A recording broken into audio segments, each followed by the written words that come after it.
Know a saint. Saint Anthony of Padua. On June 13th, Catholics honor the memory of the Franciscan priest Saint Anthony of Padua. Although he is popularly invoked today by those who have trouble finding lost objects, he was known in his own day as the Hammer of Heretics, due to the powerful witness of his life and preaching. The saint known to the Church as Anthony of Padua was not born in the Italian city of Padua, nor was he originally named Anthony. He was born as Ferdinand in Lisbon, Portugal during 1195, the son of an army officer named Martin and a virtuous woman named Mary. They had Ferdinand educated by a group of priests, and the young man made his own decision to enter religious life at age 15. Ferdinand initially lived in a monastery of the Augustinian order outside of Lisbon. But he disliked the distraction of constant visits from his friends, and moved to a more remote house of the same order. There, he concentrated on reading the Bible and the Church Fathers, while living a life of asceticism and heartfelt devotion to God.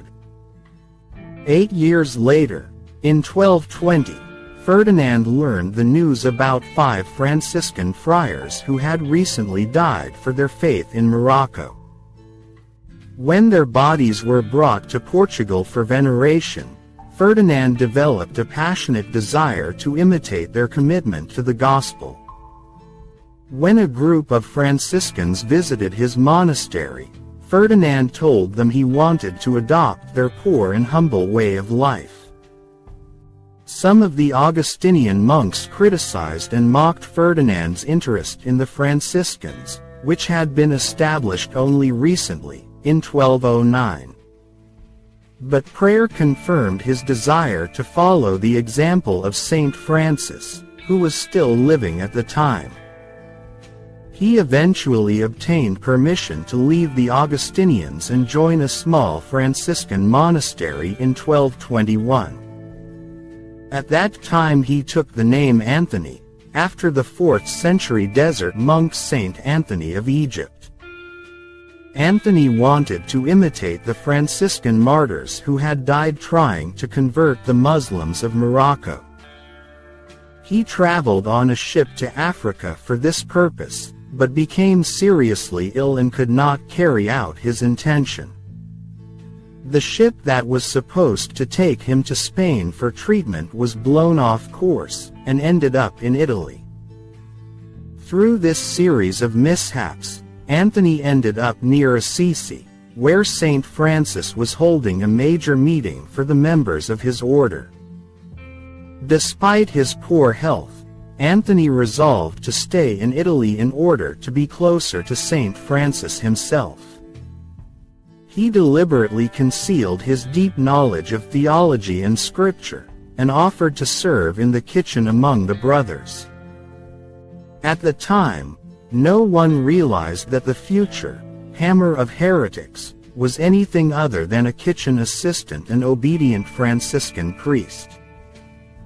Around 1224, however, Anthony was forced to deliver an improvised speech before an assembly of Dominicans and Franciscans, none of whom had prepared any remarks.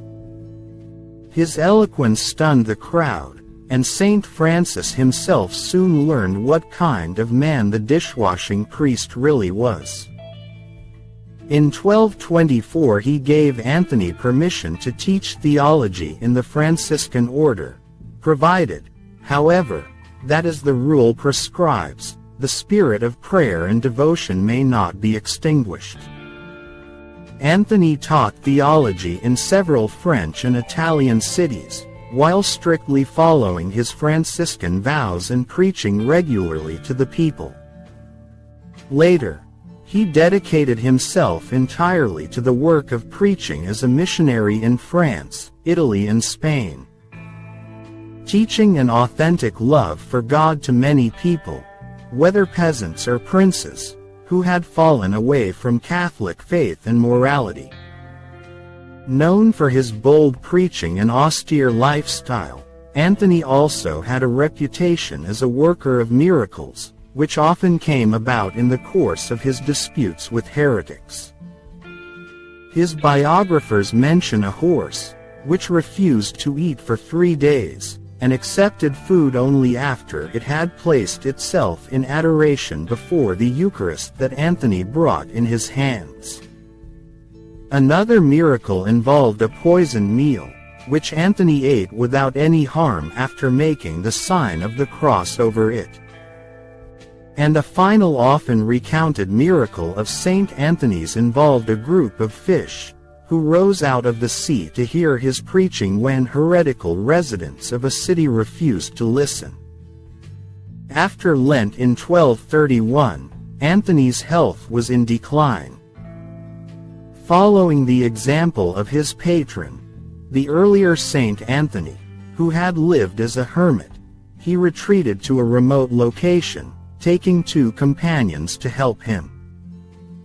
When his worsening health forced him to be carried back to the Franciscan monastery in Padua, crowds of people converged on the group in hopes of paying their homage to the holy priest.